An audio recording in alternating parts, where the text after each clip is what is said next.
for real, and it was Mhm. 1956. So, Holy smokes. lots of stuff going on in 56. Worldwide, that is. But decidedly later than 1912. Mhm. Yeah. How did y'all feel about the creature, and specifically Alba's view of the creature being like, yeah, it's not, women don't dream stuff like this up. This has to be something that men came up with and manifest into reality. I wasn't sure what to think about that. I mean, I'm not going to argue with her take. I thought it was interesting. Like I don't know. Like I think I've come across in like folklore stuff, like the idea of like the old crone like stealing whatever babies and eating them is like totally a cultural thing. So I don't know. Yeah, I mean, I think the whole sort of like trend of these various women, baby, pregnancy related things that could go wrong, like a woman loses a baby, or a baby dies very young, or a baby suddenly behaves differently than you expect. Like, it's all folklore type stuff that, you know, you have like the equivalent of like fairy stories from across a whole bunch of different cultures that are all very similar to explain things that, you know, like science or whatever has explained for, you know, modern humans. And so I don't know if it's quite fair to blame all of that on men, as much as I'd love to. But, you know, like, I'm sure that those sorts of folk stories are like culture wide, gender wide, like across the world. Yeah. And so when they were talking about that, and I thought that that was very interesting because I was thinking about fairy stories very specifically. Yeah. I think when like in times when you're like really vulnerable and there's a lot like there's not easy answers that are around like pregnancy and like the beginning of life, you know, especially like back then when infant mortality was so much higher, it makes sense that there would be a lot of like anxiety and folklore around things when like they just didn't have the science to know. Looking for some sort of answer or a thing to blame. Yeah.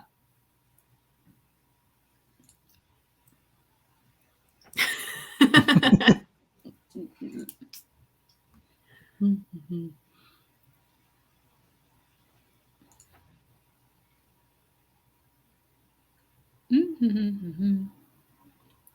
think that's all apt, Trey.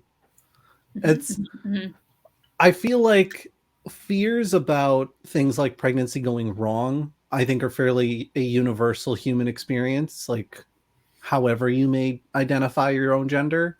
Um, but the sort of like awful, gruesome, like, oh, they're gonna sneak into your bedroom at night and like rip your chest open and steal things. Like, I almost never hear women talking in that fashion. I almost exclusively hear dudes say things like that. And I don't know if that's just like who I'm hanging out with, which is totally possible, or if that's actually like, and maybe I feel like that's where Alba's coming from. Is she's like, none of the women I know of would even remotely dream of something like this. So this has to be a dude thing. Mm. Like they wouldn't conceptualize that the threat to like women and babies would be like a female monster. Well, almost more in the vein of the when what am I trying to say? There's a long-standing commentary about like, oh, I don't really watch horror movies. I have a mortgage. Where like the actual threats and existential dread of the world are so great that you don't need to make up fantastical stories about the things that could go wrong. Oh, I see what you mean. Yeah. Kind of in I think that that vein. was essentially her argument in the book, which like, I mean, I can get on board with. Yeah. Oh, I was just thinking about the scene once they get up the stairs and into the green door room, and there's the switchboard operators who are just taking tons and tons and tons of calls for this one woman. And it's like, it's in that moment that Hamed is like, oh my God, I had not considered that there would be like this much power circulating into a room at the 7th floor of this building kind of deal. Yeah. And he was like, the ministry like doesn't know about any of this. You know what that whole scene kind of reminded me of is, this is going to be a weird reference, but have you seen the Robert Downey Jr. Sherlock Holmes? Yeah. With the like, what do I spoil the ending, the big reveal of that movie? I don't know. I think it's fine to spoil the reveal of that movie. It's been out for like 20 years. I tell you what, anyone who doesn't want that spoiled, cover your ears, and I'll wave my hands like this when Lauren and the rest of us are done spoiling things. Yeah. With like, I think I recall like the whole like cult and all of the things pushing Holmes through the movie, it turns out is like a conspiracy of women, people that society underestimates and doesn't expect. And it's like, you need to start counting us in kind of a thing. And that's definitely, it felt like the moment that like Holmes has at the end of that movie when he's like, oh man, my own bias, like, how did I not know about this, is also kind of the moment there where it's just like a peek behind the curtain, like looking around and it kind of acknowledging your own blind spot, like, oh, like every, housewife in Cairo is calling these people, like, how do we not know about this? And it's because you don't talk to women. I'm gonna clear spoilers.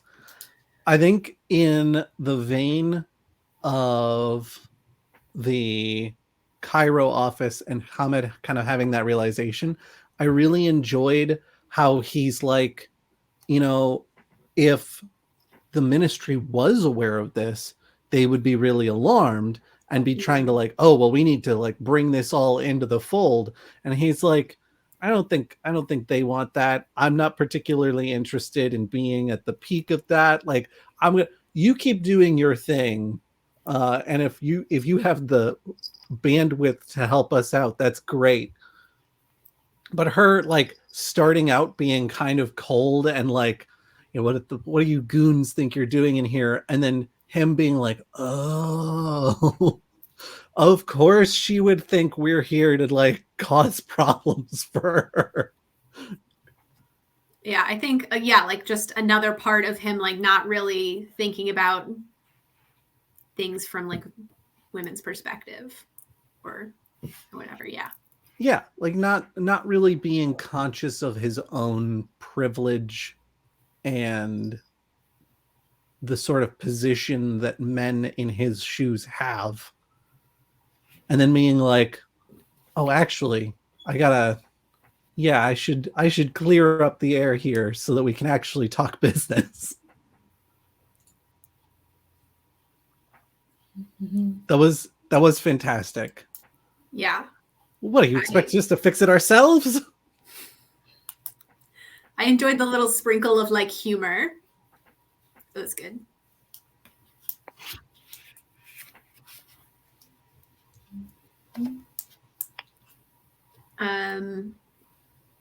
Yeah. Yeah, I'm trying to think if there's anything we haven't talked about. How about the monster manifesting itself at first as a little girl? That's some spooky horror movie nonsense. Yeah, all of the like transforming out of spooky little girl and into hag, where like the body was like elongating and like creepy long pointy teeth and like a torso that's like too. I was like, I don't like it. I don't like it. No. Children are creepy. They're creepy. Yeah, it's one of those like, oh, I am so cute and non-threatening in this creepy child form. Maybe these women will let me get close to them. And like you see that happening with the lady at the train station, and you're like, no, don't do it, lady. And then she's like, no, you can't hold the baby. And the monster's like, I'm mad. And it's like, mm-mm. Yeah. I could definitely like that scene felt very like cinematic. I don't know if maybe the way it's described or sort of like the sort of like monster of the week detective format, but I was like, oh yeah, I could definitely watch like a mini series episode about this. Like a nice little like 45 to an hour long, very supernatural. Yeah. Let's go. Like the little like girl, she walks up and is like, oh, let me hold the baby. Could definitely see myself being like at the TV, like, no, don't do it. Yeah, X-Files. Oh, that whole like both times where the like little child is just like, oh, you got a little baby, there, yeah, is that, it's like no. Yeah. This was another really good like comic relief kind of moment, and also a reminder that Agent Osprey has almost exclusively sisters in his household. Yeah, I was glad that they didn't treat, because like when there's like whatever like cross-dressing or like disguises like that, like sometimes it hits like the note where you're like, are you making fun of women? But I definitely didn't feel like this did that. It was like very genuine, and he was very proud to get his picture in the paper, and he was like, is it too vain if I like frame this? Like he wasn't ashamed to be dressed as a woman. And then also like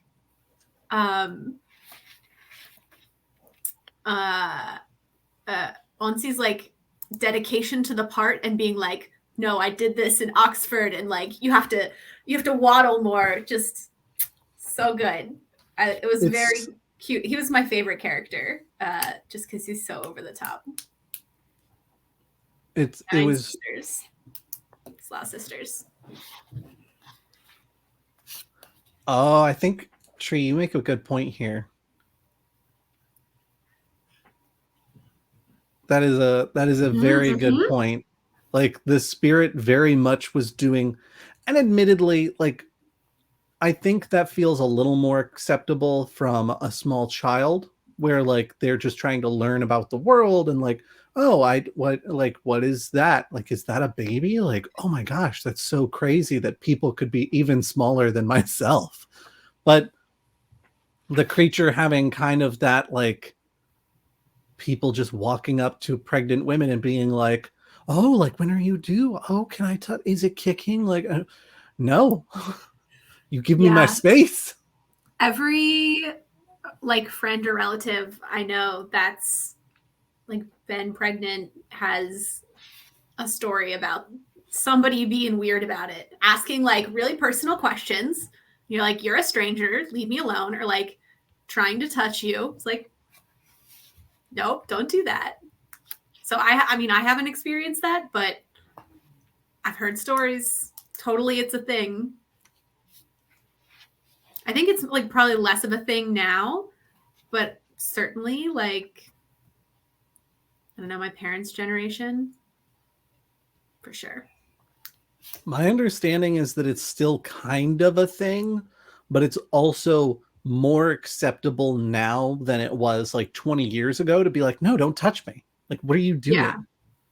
Like 20 years ago, it would have been like, how dare you speak to me that way? Like, I'm your neighbor kind of thing. Where now it's like, am I about to be in trouble with the law? Like, Yeah.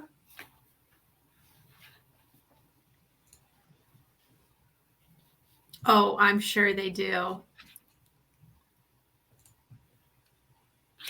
that one drives me nuts. Like, I've almost hit people for saying things like that around me. So yeah, that's absolutely not. Absolutely not. Smile one. Something about me, people are just like, she needs to be told to smile. And it's one of my least favorite things. Because I'm actually normally quite a smiley person. But leave me alone. Make me not want to smile. I mean, that, and also like something about being told to do a thing I'm not currently doing makes me want to do it way less. Like there's definite like, no, you go straight to hell kind of vibes. I had a graduate professor in the middle of class say he liked it better when I smiled.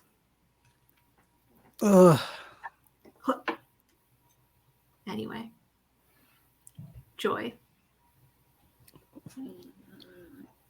Pick him up, throw the whole man away. But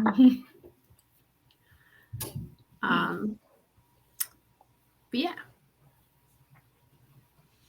I think I've explored pretty fully the things I wanted to talk about with the book. Are we missing anything that y'all wanted to talk about with the book? I think we've had a nice little chat. It was a very pleasant, quick read. I liked it quite a bit. I'm definitely interested in exploring that universe more. Yeah, I'm excited to read A Master of Jinn. And also, I like the cover art. I like the little concept art of the city. It makes good sense. And it's got the airships too. Like, you only see the airship part of the the traffic station briefly before you go over to the tram section. But it's like there's airships too, just floating around. You gotta have an airship, of course. It's important. If you're gonna do steampunk and not have airships, like, come on. Then what are you even doing? What are you? Yeah. What's the point? So, I'm going to talk briefly about next month's book. This month's book, because it is December already. Sharon's already got her copy. Hell yeah! Snagged it from Alpha Comics and Games, conveniently located at Willow Lawn, Richmond, Virginia. Lumberjanes, Volume 1, Beware the Kitten Holy. The core concept is that it is a Girl Scout summer camp where the person running the camp started out with the way the whole book is written is there's these little merit badge sections where it's like, oh, and now we're going to learn how to crochet doilies, and it's going to be something really helpful for all the tea parties you'll be having. And then that's all scratched out, and it's like, you got to learn how to make rope so you can climb things.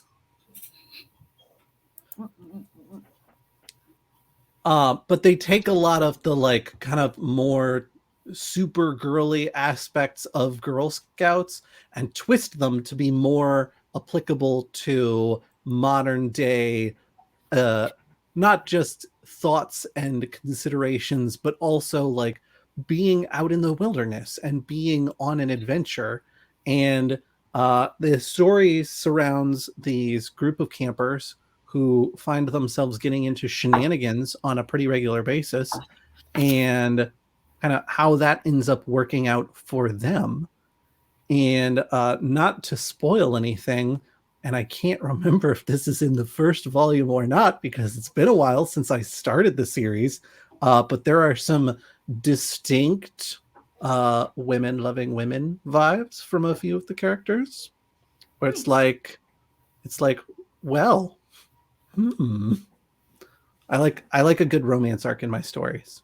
I'm about it. Also, Noelle Stevenson. Just.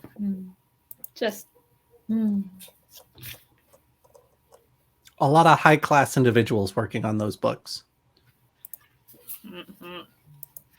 So hopefully everyone enjoys it as much as I did the first time I read it. And we will be discussing Lumberjanes Volume 1 on January the 4th, I want to say it was. Yes. And then we're going to finally do something to set our schedule so that we have a schedule that can be remembered and can be advertised with more ease, as opposed to what we've been doing, which is like, we're going to do this Tuesday. It's Election Tuesday. We're going to not do that Tuesday. We're going to do the following Tuesday. We're still doing Tuesdays, and we are going to do the last Tuesday of the month, starting in February. So we're going to do January the 4th. We'll be discussing Lumberjanes Volume 1. And then February the 22nd, we will be discussing our next book, which we have not yet determined.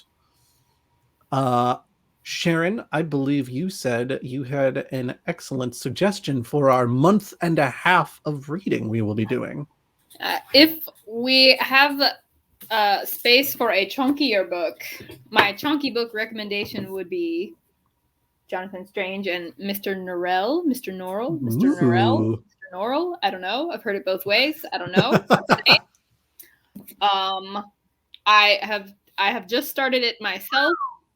It comes very highly recommended by many people that I know and trust as book recommender people. It's very like British drawing room so far, but with magic. It's got a lot of those. It's by the same author as Piranesi, so you've got like the distinguished like scholars situation where you're just dealing with some like fushy British folk who are like, oh yes, we're very studious magicians. We just don't know how to do any magic. In fact, no one does. It's fine. And I'm very excited to see where they're going because I have just started it, so I'm like waiting for like the part where you like in Piranesi, like I know that there's like a point coming where I'm gonna be like, a trapdoor. I've fallen into the plot now.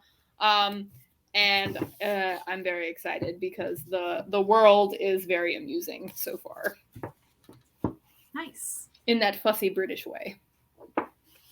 Also, there's so many footnotes, and we all just love footnotes, so they're great. We Terry Pratchett fans are all about them footnotes. Mm-hmm.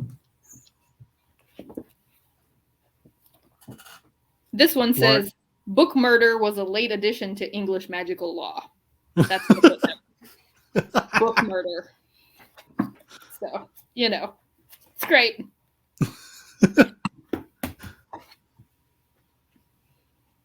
Lauren, what do you have for us this month? So I have a couple of different ideas. I'm going to recommend only books I have not read yet. And Ooh. one that has been brought to my attention is the Goblin Emperor. And this cover is kind of boring, but it has the original cover, has a little goblin guy with like a little castle as a crown. It's cute. And since I haven't read it, I can't really give like a pithy summary, but I'll just read the back. A vividly imagined fantasy of deadly court intrigue, born of a marriage made only as part of a treaty, the youngest son of the emperor has lived his entire life in exile, far from his father in the imperial court. He knows little of the rituals of empire. He knows less about the deadly intrigue that surrounds the government and the court. When his father and 3 half-brothers die suddenly, Maya is summoned to take his rightful place on the throne. For Maya, life in the capital is a bewildering daily test, as he's surrounded by strangers. He has no way to know who he can trust, and before long, he discovers his father and half-brother's deaths were no accident. The ship was tampered with. The crash was murder. So, court intrigue, murder plot. It's supposed to be pretty good. I think it was nominated for a couple of like best fantasy book of the year awards way back when it came out in like 2015. And then so that's my current recommendation. Absolutely excellent. I am going to, there is a book I've been wanting to read and have not taken the time to do so, which is the first Shadow and Bone book, which the name of is escaping me. Give me a moment.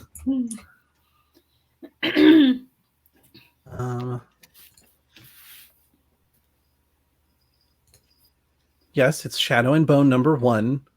Oh. Is it just called Shadow and Bone? It's just Shadow and Bone.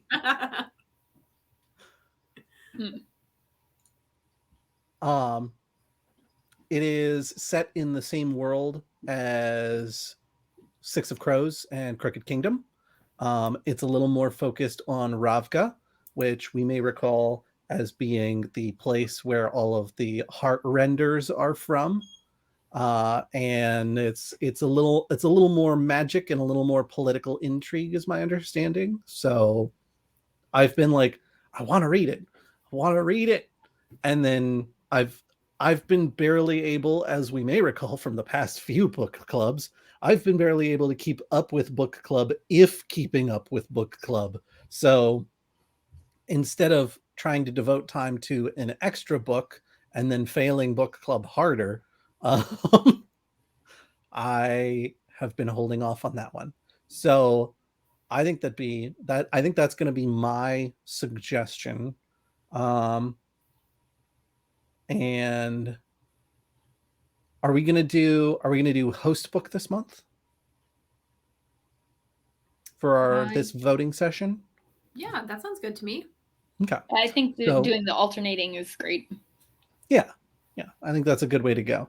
So we will, if you have suggestions, hold on to those, because next month, when we talk about Lumberjanes, we can look into what audience suggestion books we might have. But for the time being, I will go ahead and get voting started between the 3 titles we have, unless either of you has a second longer book you'd like to throw into the ring. I think I do, but I'm debating between 2, so maybe I'll send them to you 2 and see which one sounds more interesting. I'm good with that. So we'll give it a little time to stew. So I may post the poll tonight. I might post it tomorrow. Either way, we'll have a poll soon, so that we can get out well ahead of ordering things, since apparently there are order delays these days. I am sitting in the world's squeakiest chair.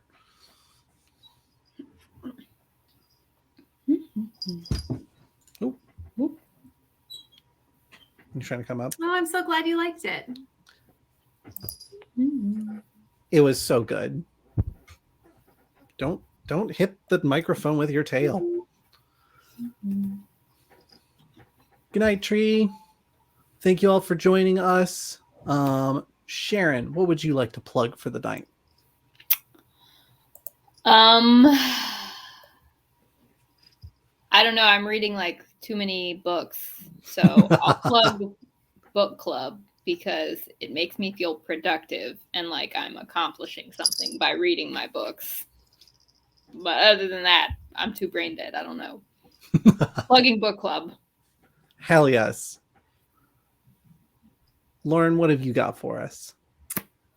I think my plug, as always, is my Instagram, where I sort of post about what I'm reading and review books in a wide variety of genres. If you're in the holiday mood, I know I'll be posting some of my holiday reads. So those are always kind of fun and wacky and get you in the spirit. So check out some of those. Read a holiday book. And for my plug, I'm going to talk a little bit about the Goblins and Growlers Patreon, where you can get things of a wide variety.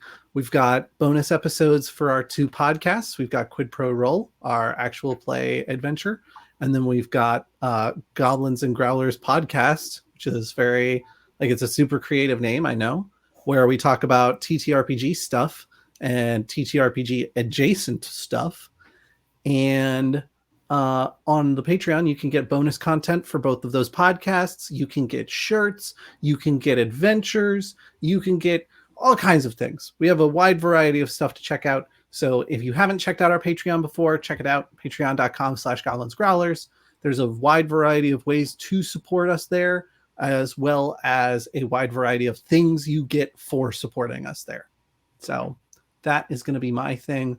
As always, if you're interested in joining the conversation, be sure to check us out, bit.ly/goblin discord. It's completely free to join. The book club channel is constantly active with Wheel of Time conversation because Brandon Sanderson has a grip on everyone's brains that is without equal.